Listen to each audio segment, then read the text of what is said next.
like, Lord, what about the words? What about, what about what I was supposed to, what we were supposed to accomplish, Lord? Like, what about the revivals? And what about the awakenings and all the things, the big worship nights and all the, it's like, did you ever stop and ask the Lord,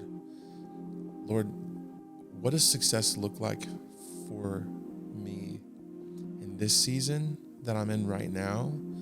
Whether that's 4 years after you leave ministry school, 10 years after you leave ministry school, and even asking him, Lord, what does success look like to you? This is what I think success looks like, but man, is that even from you? Yeah. Hey y'all, welcome to the Clan Hernandez podcast. There are literally thousands of other things you could be listening to right now, so thank you for choosing to spend your time with us. Our hope is that as you hear our conversations and stories, that we can provide some good laughs, encouragement, tips for navigating certain difficulties in life, and possibly even new perspectives on God the Father. We love y'all. Let's jump in. Welcome back, y'all. Appreciate you guys tuning in. Today, I got my boy, the one and only Brandon Jawan Walker. What's going on? Houston, Texas. A-Town, baby. I love it. He's the biggest Astros fan that I know. All day. Biggest Saints fan that I know. All day. And one of the best creatives that I know. If you don't know about what he does, he runs a production company called 52. You want to tell us a little bit about what that is? 52 is based off an article that was read when I was in LA about the world's loneliest whale. It's the last of its kind. Communicates at 52 hertz. Your standard whale can only communicate between 10 and 40 hertz. So animal specialists have a hard time matching that whale with other whales. And it's because they speak on a different frequency level. And when I read that, I was like, yeah, this is kind of like being a creative in church and, being called into, Hollywood and the industry. You kind of feel like you're talking to a wall sometimes when you're communicating with your peers and with your mentors. And, people like to throw the word Christian peers, yes. People like to throw around the term compromise. And, you just kind of feel alone. And that's kind of where that name came from. So, Listen, y'all, we got years worth of content. If you look up 52, what's the Instagram tag? 52 Dallas. Yeah, 52 Dallas. If y'all go look at, or go find his page on Instagram, they got tons of stuff on there, on YouTube, and plenty of stuff for y'all to go check out there. But more than any of that, guys, Brandon is one of my best friends in the entire world. And so I'm excited to have him on. Today we're going to be talking about ministry school, expectations in ministry school, after ministry school. I think when I first kind of was thinking about this episode, the line that came to mind was life after ministry school. Like, what does that typically look like? What do a lot of the students that graduate, leave ministry school, without trauma? Those that leave school without trauma, right?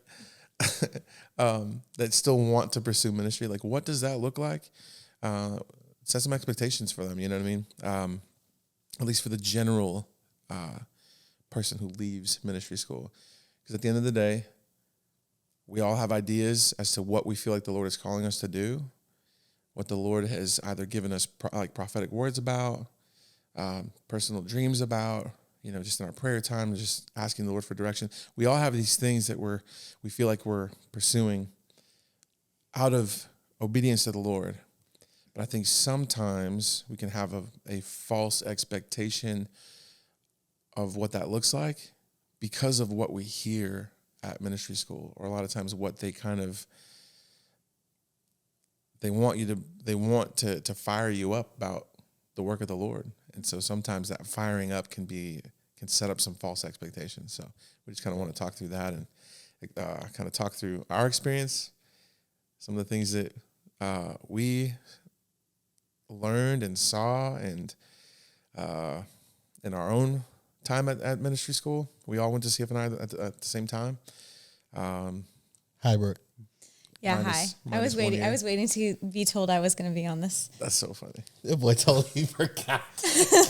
I'm here, guys. It wasn't that I forgot. I just no. It should be assumed that I am in every episode unless otherwise stated. 100%. Y'all already have the expectation that Brooke's here. I was just, introducing the guest. That's all I was trying to do. I got you. You did. Just want to you make did a sure great Brooke's job. face was in. I appreciate you.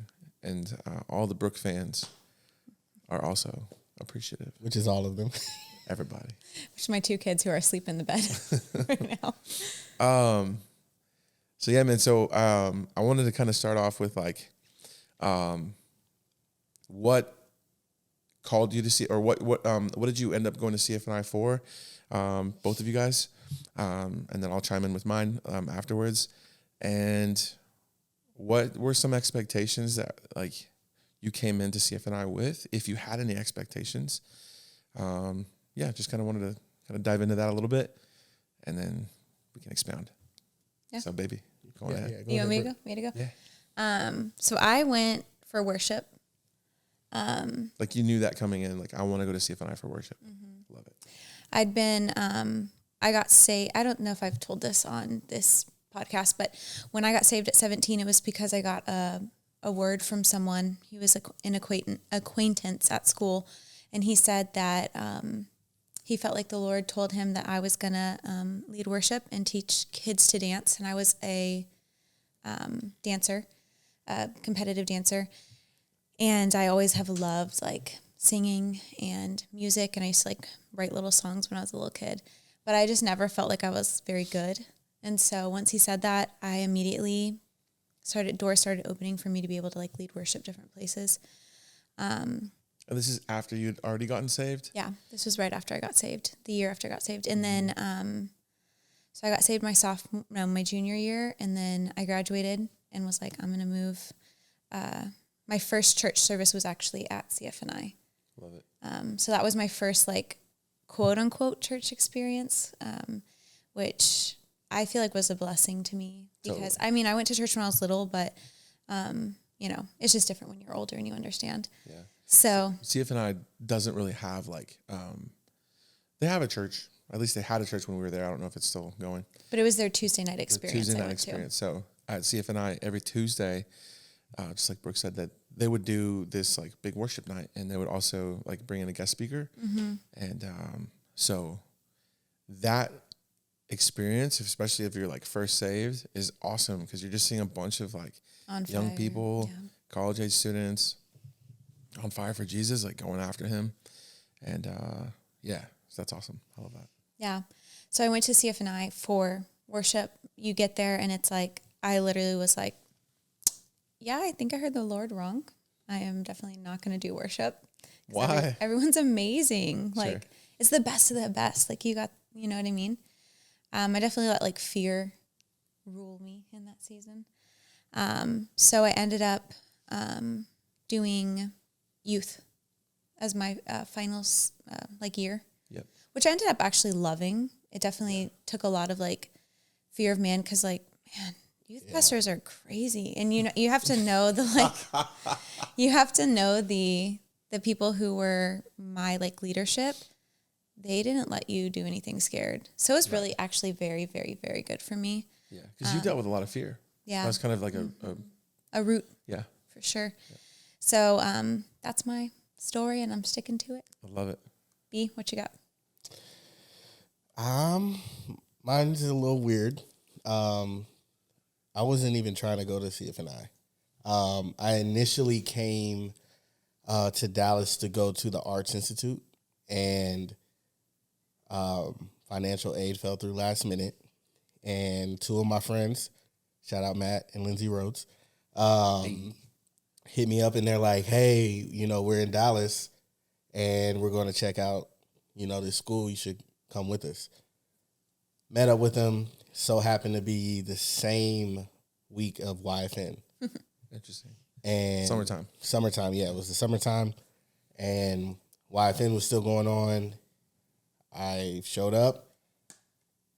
Loved what I saw. I grew up in church, was always heavily involved in the youth, and always had like just a heart and passion for youth ministry in general. And I just fell in love with the atmosphere. And I was just like, what else do I have to lose?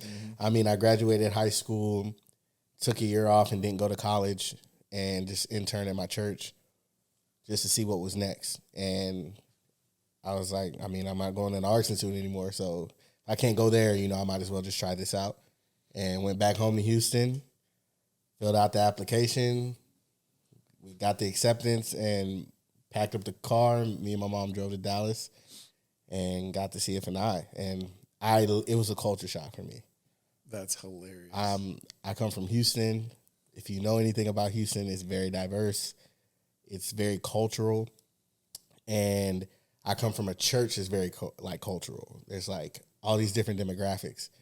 And I went from that to just being like one of the 3 black guys For real. in the entire school. And like, okay, there are black people, but a majority of them are Africans. Yeah. And Yo, this was news to me. yeah, No, like, let me explain this real quick. Brandon told me about like what, a year and a half ago-ish. We're just sitting in a room and we're talking about how African people who live in the States aren't technically considered black.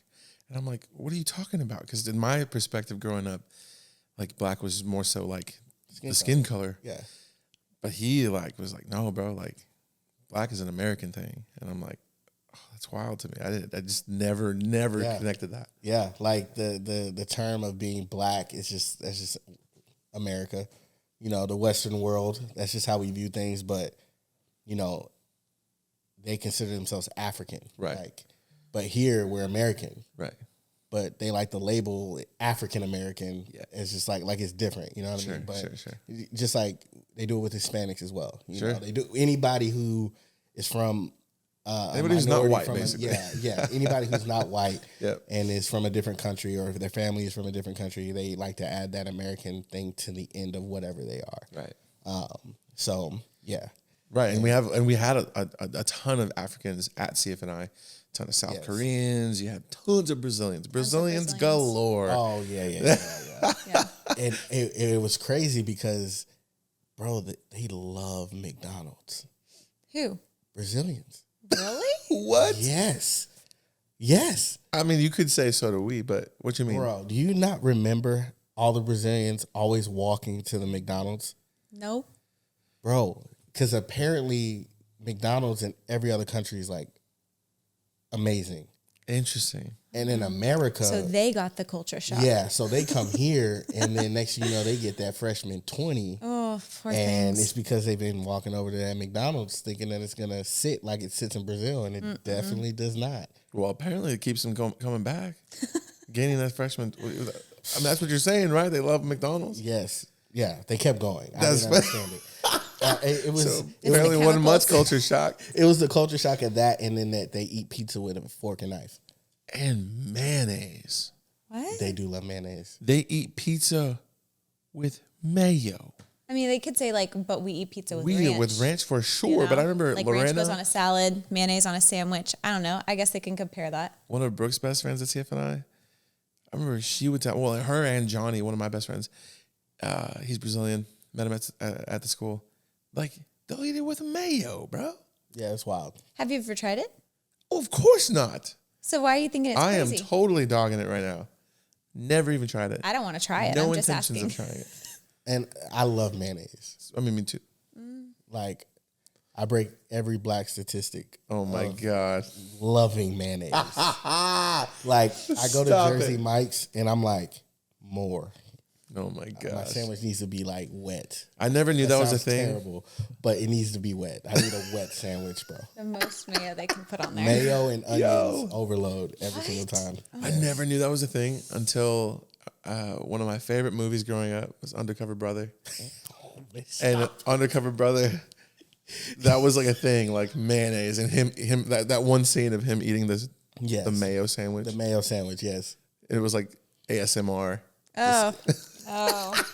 Him eating the mayonnaise sandwich. That sounds I terrible. was like, oh, I guess I mean, I don't know if that's really a thing, but this is hilarious. But yeah, it back to where I went down the rabbit trail. I'm sorry, Brooke. No, you're Brooke's fine. the one that always keeps us on track. But I'm doing a very bad job today. it was a culture shock. It was new, but I was excited. Did you know what you went there for? I knew I was going for YFN. Right. Okay. I knew YFN was the reason. But you didn't know if you were going to stay the 3 years and do the youth? No, I made a decision that I was going to do the entire 3 years. Okay, yeah. Cool. And, you know, that first year, kind of just goof off that. Yeah, first year, yeah. You know what I mean? And I couldn't wait for YFN to get started. And then once I experienced it, because, you know, YFN during the semester is just, it's cool. You know, we go on. Did we say what YFN is? YFN is Youth for the Nations. It's one of the largest youth camps in America. It's 4 weeks, well, 5, including Spanish YFN week. 5 weeks out of the summer. Kids come from all over the world to CFNI for camp. Each week is different speakers, different set of kids every single week. Different bands. Yeah, different. Like it's a whole thing. It's amazing. And It's how I got saved. Like, for real. yeah, that's right. You went there with Josh, right? With Josh, yeah. With my pastor. Yep. That's crazy. I forget that, like, Pastor Josh was your youth pastor. Yeah, dude. Like that. Yeah, I've been in the trenches for a long time. Dude. I've known him for more than half my life at this point. Yep. That's crazy. He's been my pastor for over half my life. It's nuts. Shout out Overflow. Yeah. Yes, sir. Overflow Shout out Church. Overflow. Pastor Josh Brown. For loving Nate. Pastor Josh. For loving Nate. Josh and Leslie. Yeah, for real. They have loved me through and through. Through the thick of it. Yeah, man. Yeah, I mean, that's what it takes, though. And at that time, like, I was really involved in my church back home. And the fact that I was able to come to CFNI and meet some awesome people, like, bro, you were this freaking tall kid with long emo hair, freaking catching one-handed passes on the football field. It was like, who is this creature, bro? I'm like, who is this creature, bro? But That's it was, but I mean, you meet amazing people there, and you know, Pastor J.C. Jennings, that man. Shout out to Pastor J. Shout out to Pastor J. I'm J pretty and sure Anna. when Brooke was talking about getting Yes. out of your comfort zone, Yes, It's it was Pastor Pastor J. J. it was Pastor J. J. I like had Pastor to prove Chris myself Estrada. one time. He never did it again. I was like, I promise, I won't be fearful. This one time, just don't make me do it again. Yeah, it was Pastor J for sure. He is an extravagant person. And if he knows that you're shy or quiet or don't like to be in the spotlight, he's going to put it you on you. on blast every chance he can. He's gonna knock it out of you. And That's for sure. He calls you higher, dude. Yeah, for sure. every single time, Calls you higher. whether you like it awesome. or not. And, you know, that man made my experience at CFNI amazing. You know, a lot of people go and everybody has different experiences. You know, mine, I wasn't mixed. crazy about like my CFNI experience, but my YFN experience is Yes. it blew it out of the water. And that's what's wild about like our time there is that I hear so many like such a wide array of different experiences. yeah. And I'm like, how some phenomenal experiences. Other people have had horrible experiences. And I'm like, what are you talking? Like, I feel like that's not the anywhere. school. This is true. This is anywhere you go, right? But what Brandon said, like about how like you can have a CFNI experience versus a YFN experience, or a CFNI experience and you know whatever track you went down. Yeah, you worship know? or missions. Right, exactly.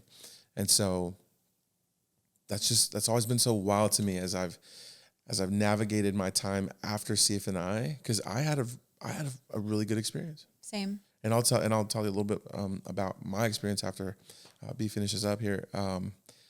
But my experience was great. But I primarily just kind of stayed within like the circle of friends that I had, and like I said in one of the last episodes, like I was really there to just like really focus on the Lord and like try to do it as right as I could. Yeah. But at the same time, like, let's just be real. Like I'm not a black kid in a primarily non-black school. And so that's just going to be like a different experience. So, and I know that you had a lot of bad encounters, bad experiences, just stuff like that. Yeah, because I mean, not a lot maybe, but I don't know. CF&I is in the middle of South Oak Cliff, the hood. And, you know, there was so many times where I kind of got mistaken as somebody who was a part of the neighborhood. Oh man. God. And, you know, CF&I security. Shout out to CF&I security. Oh, they got paid overtime for that. Oh, no. The goofiest guys, man.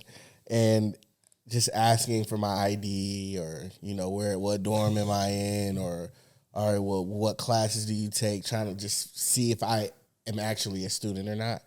Just dumb stuff. And, you know, Pastor Jay, me and him were really close. So sometimes I would be, it was a COP, and that's where a lot of the faculty members lived. And going to his apartment and, why are you over here? Well, I'm in the G. Well, why are you, if you're in the G, then why are you over here kind of situation. Right. But I think for me, I think my CF&I experience was mostly based off of just my experience with just individuals.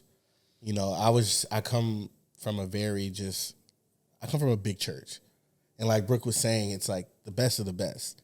Whether you're in worship, whether you're in youth, whether you are in missions, like everybody is kind of like coming from a place of being that person wherever they come from. Yeah. You know, big city or small town or wherever they're from, you know, they're usually that person, that girl or that guy. And then you come in here and you're in this big melting pot of guys and girls, and everybody seems to have like this competitive nature to kind of be that person. And it's like you were saying with these expectations. Oh, so-and-so, you know, Damon Thompson came and spoke with me, or, you know, Dutch Sheet said this, Adam McCain said this, and, you know, I'm called to be this and this and that. And it just creates this atmosphere of, am I good enough? Yeah. You know, that person didn't tell me I didn't get a word, or, you know, like all these different things. I lived my whole CF&I without getting a single word. So. Really? Nathan can attest. Yep. Mm-hmm. Yeah, I didn't get a single word. And I'm dating him, who gets a word if a prophet's anywhere nearby. Every 3 to 5 business days? Every 3 to 5 business days. Like, I think we touched a little bit on that in season 1 on one of the episodes, but... do you want to... Are you going to keep going? No, go for it. You go ahead and tell yours. Yeah. So, like, not to... This is just, you know, Brooke brought it up. Like, this is not me, like, oh, you know, I got 1,000 words.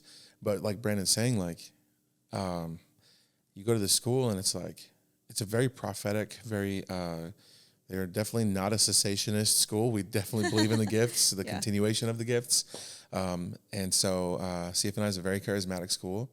And so with that came prophetic words and words of knowledge, just all the spiritual gifts in action as best as you know, as I guess the Lord allows, right? Yeah. And so, so all that to say, I would get words like, when I say I would get words, I'm talking people would come and give me words, prophetic words, words of knowledge, all the time. And dude. They were always pretty much the exact same thing. Like the same things. And it was like, okay, after a while, you start realizing like, well, that person doesn't know that person.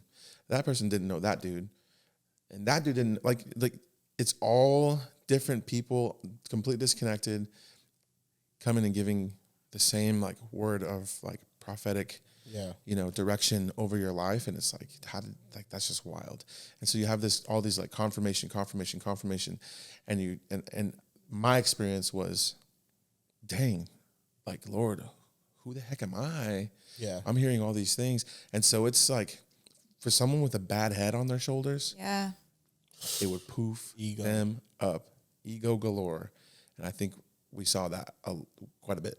Yeah. A lot of students coming in with ego because they already had expectations for what God called me to come to CFNI and I'm going to go into the worship. I had one guy friend.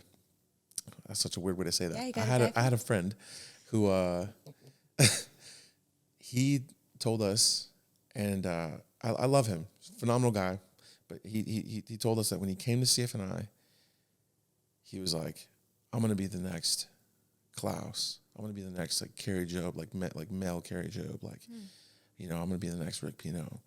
He was already coming into the school with that expectation. And for anybody confused, it's because these people went to CFNI. CFNI, yeah. These people are graduates of CFNI. So a lot of people come to CFNI already knowing, Carrie Job, I guess Carrie Carnes now, right? Yeah. She went to CFNI, like, I'm going to go and the Lord's going to, I got a gift, and the Lord's going to use me there or whatever. Well, and there's a fine line between confidence and what the Lord showed you and arrogance. Yeah. 100%. And it's just such a fine line to walk. And I think also when you're thrown in with people who are young and super fiery, which is amazing, they don't have character yet. They haven't built character comes through time and testing. And so I think for me as someone, like if I can interject for Please a moment, as someone who didn't get those words often, I remember just thinking let's have grace over me right now. Okay. I was 18 when I would think these things, but I was like, I know these people and I know their character outside of, a worship service or whatever. And I don't understand, they don't even read their Bible. They don't even do the basic things it takes to be a Christian. And their I remember just seeing some people and being like, their character doesn't, I feel like it's not going to stand. Not in a, you were seeing way. you were seeing them, receive words and stuff? Or Yeah. Like, they would get words or they would be like, I'm going to do this, I'm going to do that. Yeah. And I remember just thinking, why don't you read your Bible? Sure. Who cares if you go and are a missionary to 30 countries if you don't even know the Lord? Sure. If That's you don't have good character of your fruit. Yes, if you don't have fruit. Yeah. What is it for? Yeah. For people to know your name? Right. It's kind of like they use it as an excuse to not do certain things.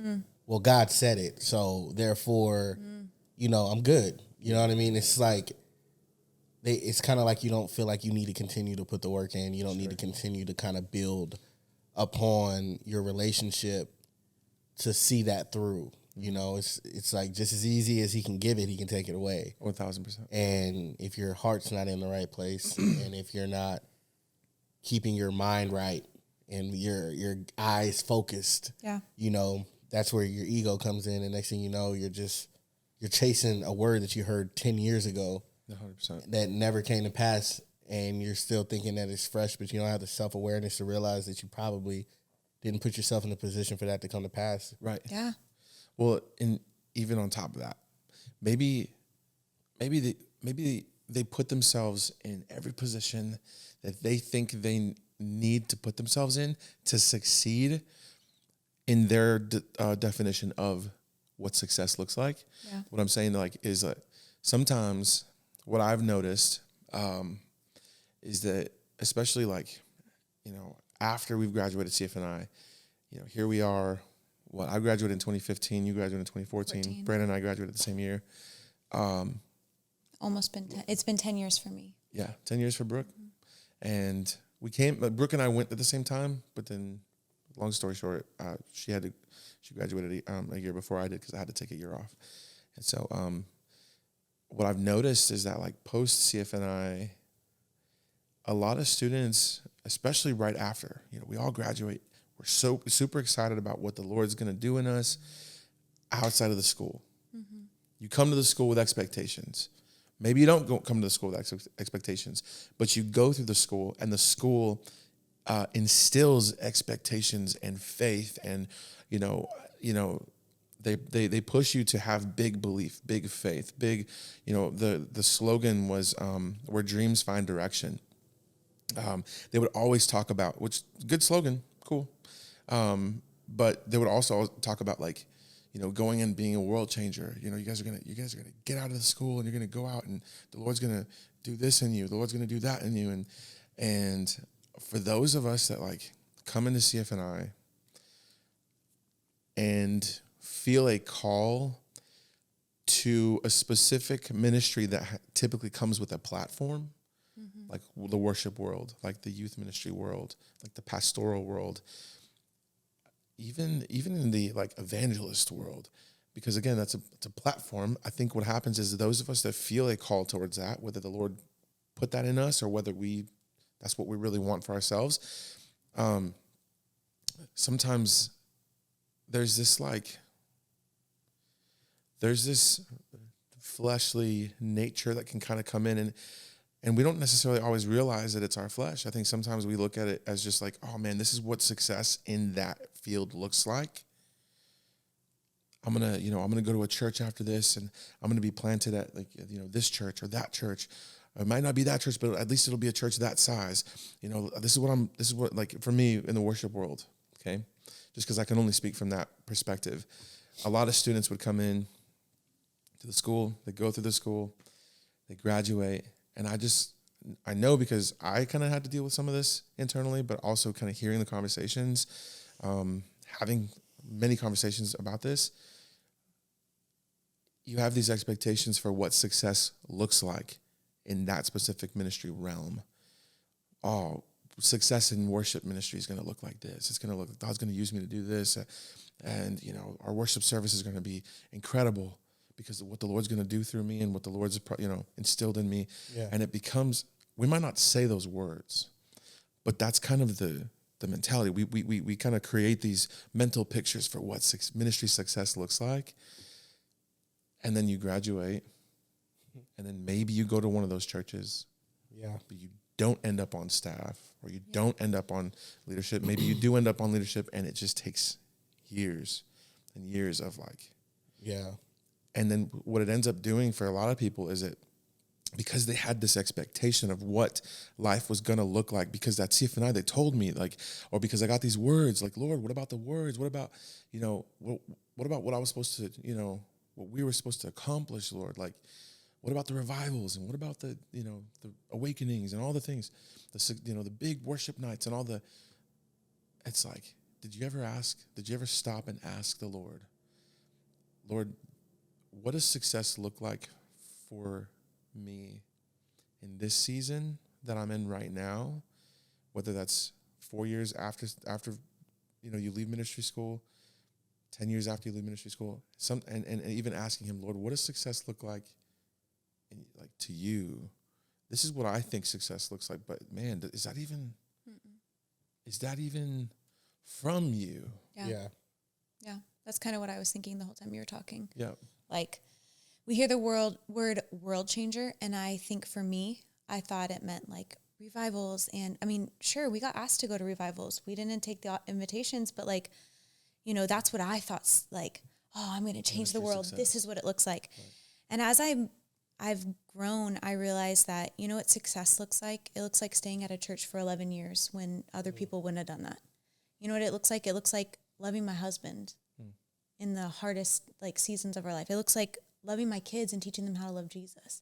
That's what being a world changer looks like, because I'm raising world changers, right? Yeah. And and we can only say this because this is what we submitted ourselves to. But it's also like shifting that mindset. 1,000%. And it's going to look different for everyone, but like I had to have that mindset shift of like, it's okay if I'm never on a platform and no one knows my name. Exactly. Who cares? Mm-hmm. If I know Jesus and he says, well done, good and faithful servant, that's all I need. Right. That's all I need. Well, I remember like one of the major things that like shifted the way that I thought about ministry success after we go to CFNI. And I'll just to preface, guys, like we go to CFNI at this time where a lot of like people who are well known now in the ministry circle, like we were just living everyday life with these people. Yeah. And so you do see examples of what a successful preacher looks like outside of, like, you know, just several years outside of CFNI. You do see, you know, some examples of what quote unquote successful worship ministries can look like several years outside of CFNI. You know, not 10 years down the road, not 15, but that short time span that like a lot of these students are coming in believing for. And so on top of just working through your own process of like, Lord, what is it that you're doing in my life right now? I'm done with CFNI. I'm done with school, ministry school, whatever the Lord, you know, has called you to. And it's like, it's not functioning the way that I thought it would, or I imagined it would. Yeah. And you're seeing Other people, maybe one or two examples of other people doing the things that you thought it was supposed to, you know, look like. And I was going to say something, but I forgot where I was going with it. But what it looked like for us was we leave CFNI. Oh, it was one of the major things that helped me change my perspective is that I leave CFNI and it's like, okay, Lord, like, yeah, you're calling me to worship and you're calling me to, you know, just be in ministry. And I remember I heard a quote by Chris Vallotton. it was you and I both, right? And so Chris Vallotton, I think it's in his book, Yeah. and I forget what book it was. I think it was I can't remember, but I remember I was reading it and we talked about it. Yeah. And so he says that God asked him, again, Chris Vallotton, he was a pastor at this point. He had dreams and visions of ministry and having his own ministry and all this stuff. If you don't know who Chris Vallotton is, he serves Bill Johnson at Bethel. I forget what his exact role is, but he's one of the main names at Bethel. And he says in his book that the Lord asked him, Chris, if I asked you to set aside all of your ministry ideas to go serve Bill Johnson's vision and serve his ministry, would you do it? Would you lay down your vision of what ministry should look like for you, your ministry, and would you lay it all down and go serve his vision? Yeah. And his answer was an emphatic yes. And around that same time, my pastor reaches out. He's moving to Dallas. Well, he's already here. We were yeah. already serving him, but it was like, you're about to graduate. You have Sure. to decide if you're going to take a worship pastor position. We're about to get married. Sure. Yeah, and at the time I was serving in another church, and there was plenty of invitations to just different ministries, and you know, through friends and whatnot. Hey, we're at this church. Hey, we're at this church. Come lead worship here. Come lead worship here. And I remember just being like, Lord, Sorry. I remember when the Lord called me to go serve Pastor Josh's vision, it was an emphatic yes. I was like, I'm there for whatever they need. But then things just don't, like, the church took a while to grow. Yeah, we're just now seeing like massive amount of growth. We just celebrated 11 years at the church as a church. We've been there since day one. We're about to go into year 12 this year, 2024. And even the Browns, Josh and Leslie, they've talked about this before, that like it went much slower, the growth aspect of the church and what we wanted it to look like and what we were praying for it to look like. And we felt like God was, you know, giving these ideas to us for, you know, what to pursue and all that stuff. But I think what it was just like, Lord, this is what we want to do for you. Out of our own zeal, we want to do this for you, Lord. We want to see this many people come to the Lord. We want to see our worship services, you know, this powerful and blah, blah, blah. And it was like the slowest growth process. Yeah.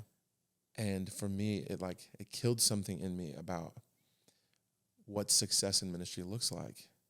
Success in ministry looks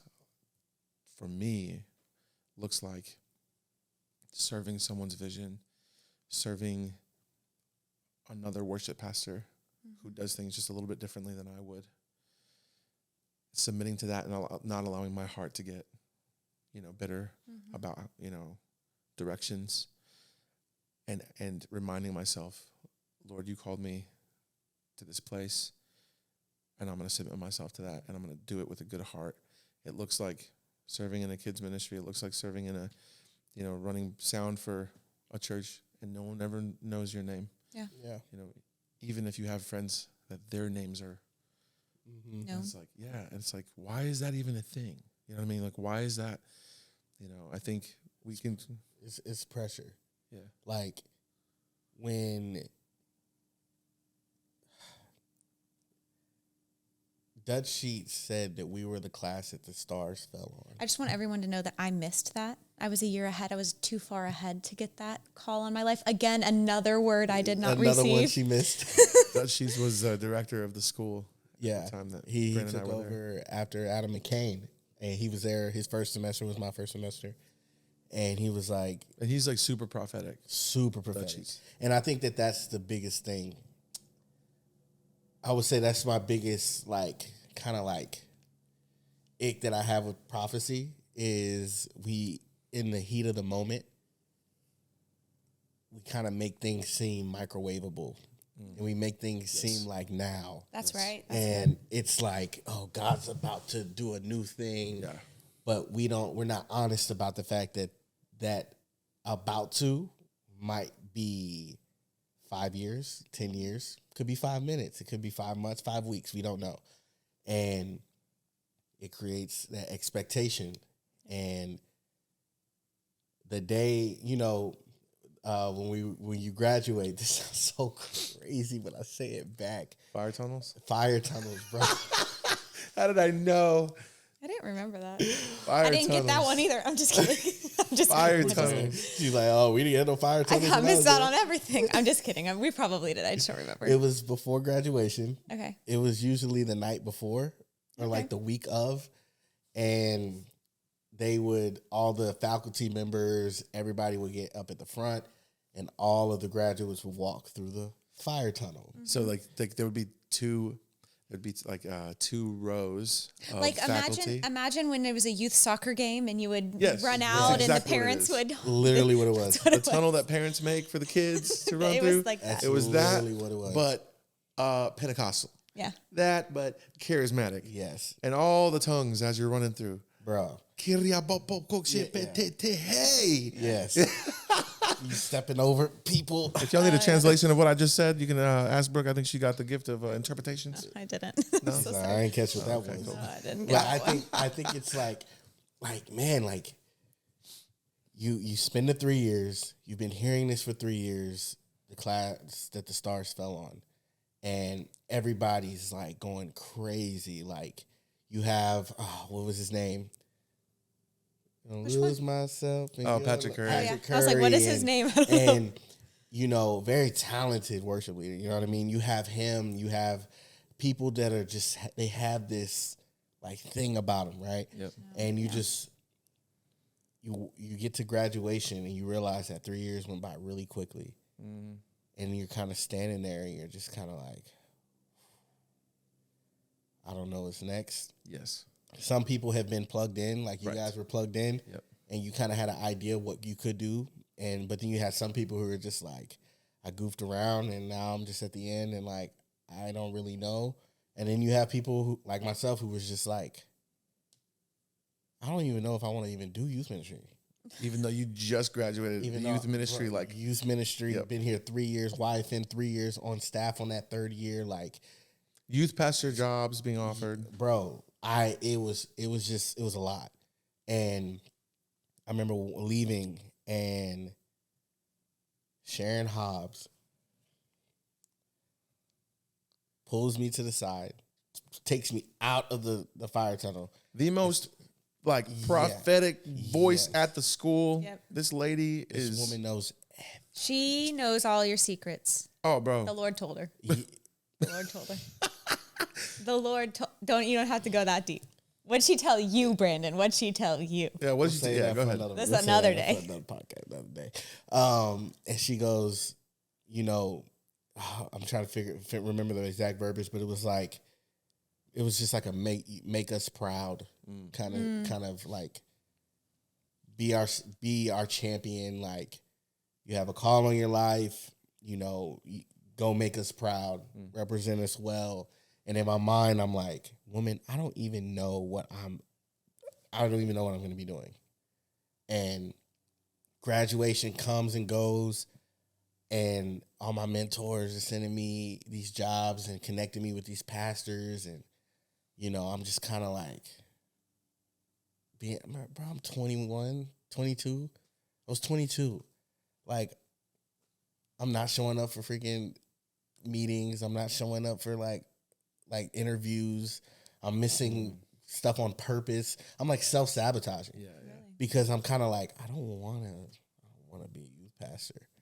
And you start going through your mind of like, did I just waste 3 years? Like, did I just let down every person who has spoken over me in the last 3 years? Like, what kind of words did you get, B? I got words of, speaking to thousands of youth, thousands of kids, influencing, being a huge influence on culture and the younger generation, and gonna go off and do these crazy, amazing things creatively, and gonna be speaking here, and like it was just always these extravagant things. But I don't think that those are off. Like I hear that about you, and I'm like, that's you. Like that's still you. But I think that we also view it through the lens of, I feel like this is my calling, so how can I make this fit into my calling? Rather than like, okay, maybe you weren't supposed to do youth, but like I hear those words and I'm like, yeah, that's probably what you're gonna do. Yeah, and I didn't know what that looked like, and that's when I realized my influence on youth isn't gonna be in a church on a platform. Yep. And that's when I started like to nurture that creative thing that I had been neglecting for 3 years. Yeah. Trying to be a pastor. Right. When I'm like, I don't even think that's not who I am. Right. You know, I don't have that on me. You know what I mean? Like you guys have that on y'all. Like we were just talking before this, I'm like, y'all are great friends because of the way y'all view people. You know what I mean? Y'all have this pastoral anointing over you guys. And I'm like, I don't have that. and that's okay. It's okay. You can, not everyone can be a pastor. Exactly. And it's what like, would our world look like, you know? I had amazing pastors in my life. And for me, I was just a 22-year-old kid who wanted to just see the world and experience the world. And I made the decision to move to Los Angeles. And I remember telling all of my like mentors and people who kind of like spoken into my life over the last 3 years, and all of them turned their back on me. All of them. Except Pastor Jason. Yeah, exactly. I was about to say. Like, all of them just kind of wiped their hands clean of me. Like, we did all that. They took it personally as if I insulted them. Like, I was ungrateful. Oh, we did all this for you, and you're just going to go to L.A. and do what? Try to be a director and make movies? Like, what? Like, that's not what you were supposed to do. And you're kind of just sitting there like, this is what I feel like God's telling me. And this is where this 52 thing came from. You know, it's just kind of like everybody that had ever been the joy of my life, and they just completely just left. And I kind of felt like I'm by myself, you know, and I moved to one of the scariest cities in the country. LA and New York. Two scary cities if you're just by yourself. Yeah. You know, and I moved to Los Angeles, and But you would say, based on conversations you and I have had in the past about it, you would say that like you really felt like, man, this is what I'm supposed to do. Yeah. And you made the decision, like kind of what we were talking about in one of our last episodes, like Brooke and I's decision to move out here to north of Dallas, to pursue what we felt like God was saying, despite who we might disappoint. Yeah. We were moving out of obedience. Yeah. And you would say you felt like you were obeying what you just felt you had to do despite who you were going to disappoint. Yeah. And it was good because I ended up connecting with just amazing people out there. And then in that first few months, like Mark Morales came out there and hung with me for a week. you came out there and you know, I picked you up from the airport and we hung out. You know what I mean? Like, I still had, you know, people in my life. Like, when it came to my peers, nobody really turned their back on me. But some of the people who had the biggest voices in my life, it was just kind of like, dang, like, was I just an experiment to you? Sure. Like, was I just this thing that you were trying to utilize as a tool? And I don't think, and I've grown to this point, I don't think pastors do this on purpose, but I think they don't realize that they're trying to create carbon copies of themselves. And when you don't meet their expectation of what they're trying to like mold you into, they just kind of take it personally, get offended, and it's kind of like don't want anything to do with you. And it's because they, in their mind, they saw you going down a different path.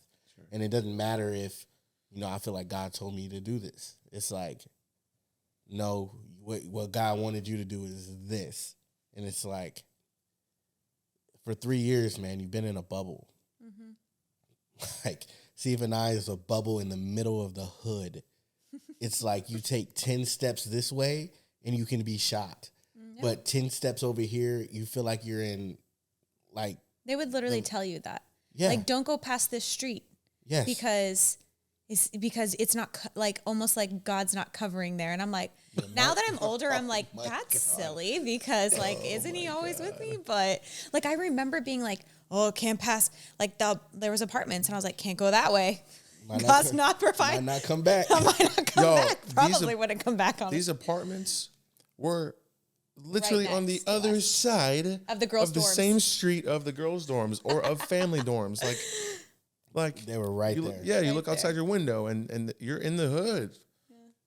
But it's wild. It's crazy. And I mean, you move and you just kind of you try to do things, man. When we were young, when we were just kids, man, it's like you're just trying to do the right thing. You're just trying to figure out what's God trying to tell you to do, but you kind of have these voices right here of all the things that you heard or all the things that you thought you were supposed to do for the last 3 years. And you're just like, dang, do I just throw that away? I kind of don't want to because then I'm going to feel like I wasted my time. Right, for sure. But at the same time, when you really look at it, and you know, hindsight's 2020. Yeah, exactly. And it's like now I look back and I'm like, yeah, I wouldn't be able to go into what I'm doing now if I didn't do this. Yeah. You know, but at that time, it's just, okay, if I'm not supposed to influence like the youth like this, then how am I supposed to do it? Yeah. And, you know, I had to go down that journey. And, you know, that the class, the stars fell on. You hear this, and, you know, people in our class, you know, people we were in school with, like Savannah McKinley going off and doing amazing things and being on TV. And, you know, But it looks different than what. Yeah. Than what everyone expected. And even for her, right? It's like, it wasn't necessarily like a churchy ministry thing. Yeah. TV. Exactly. You know, big time television, like TV shows. But now you have an influence. And now she got an influence. Now she got a platform, right? Yeah. But then you have this in the same generation of students, like you said, class that the stars fell on. You got Upper Room. Yeah, we all go to school with. Yeah, doing amazing things, incredible things, right? In that platform, and you know, someone like Keenan Clark, online, just hundreds of thousands of followers. Yeah, you know, and but when you look at that, it's like those are still within the ministry. Yes. A lot of times, man, like I feel like people don't realize that ministry is bigger than just ministry is bigger than the church. 4 walls. Yes. And I think that that's also what I was kind of getting at. Like, yeah.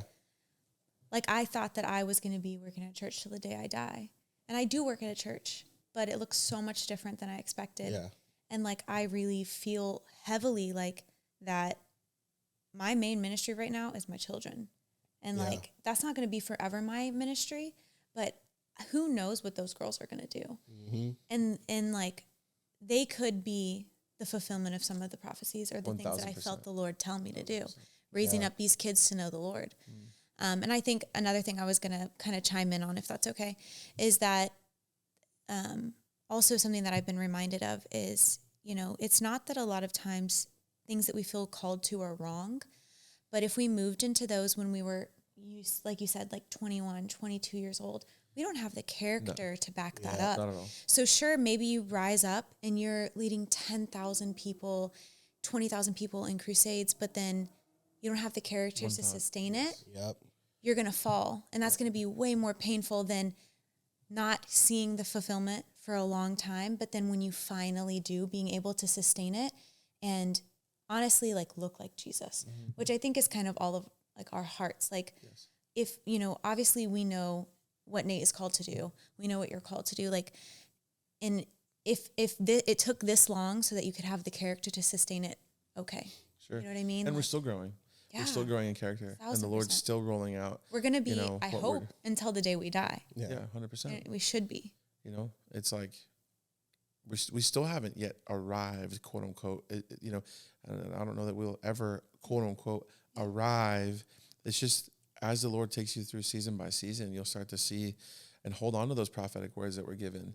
They just might not look like you thought they would look through the lens that you were seeing them through and hearing them through initially. And it might not happen on the timing that you think.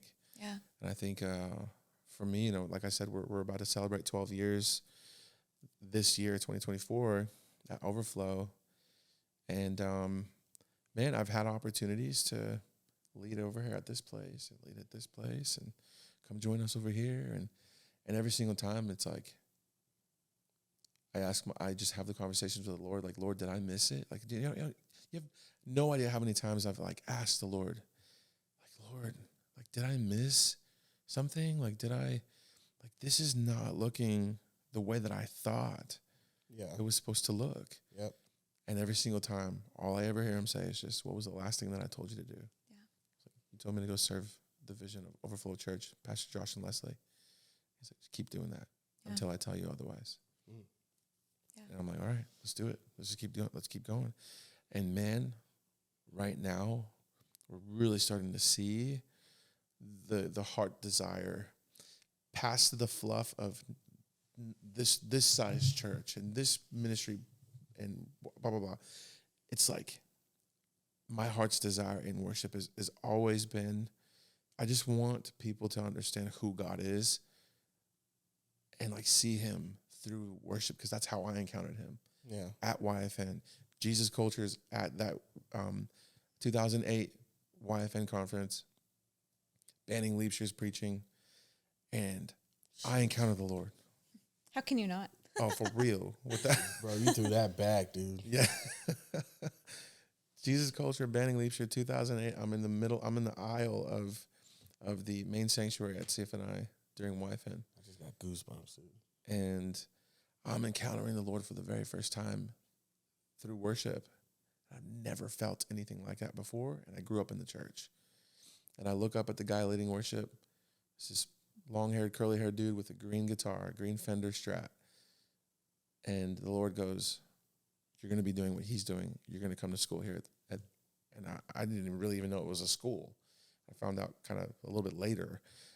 I knew it was a ministry thing, but it was mostly just like this like youth conference thing that I knew I was going to. And next thing you know, I mean, here I am today. That guy with the green guitar is one of my best friends. His name's Christian Baker. Yeah. And so that's just kind of a little rabbit trail there. But like, I just remember when he called me to like into worship. I just remember being like, whatever that looks like, I don't even feel qualified to do that. I don't feel like I even have the talent to do that. But whatever it is that the Lord does through me, I just want people to encounter what I just encountered. Yeah. Yeah. And then you go to ministry school, and like Brandon said, it's this dog eat dog kind of like this environment of like they're the best, just like Brooke said, they're the best from this city. That guy's the best from that city, and it's like you realize it becomes completely about your ability and your, the grandeur of that person's voice and the way that they lead, and it's like so then it becomes this mixed bag of pure-hearted, like I want people to encounter Jesus, and then mixed in with a bunch of other marbles of like competition and their platform. Oh, Patrick Curry's over here writing banger songs that has the entire school jumping. Gonna lose myself in freaking Alyssa Smith. I mean, it's like the beginning, like the starting line of like a marathon. Amen. Yeah. And me, I come from a big city and a big church. Like I grew up at Lakewood, my home church that we moved to after Lakewood is still a sister church to Lakewood. You know, I've just always been in a big pond. So when I got there, I didn't really care. And so it's like at the marathon, you can tell who's ran a few marathons and who's just doing too much, jumping around, and then you have people who are just calmly stretching. And when that gun goes off, everybody takes off. And next thing you know, after 15, 20, 25 minutes, you're not seeing as many people anymore. Yeah. And it's just you running your race. That's such a good example. And it's like, I don't have to worry about catching or looking who's on my left and who's on my right. Yes. Just finish the race. 1,000%. So good. Just finish the race. Stop trying to keep up with people. Like, set your own pace. Your own pace may not be so-and-so's pace. Right. Yeah.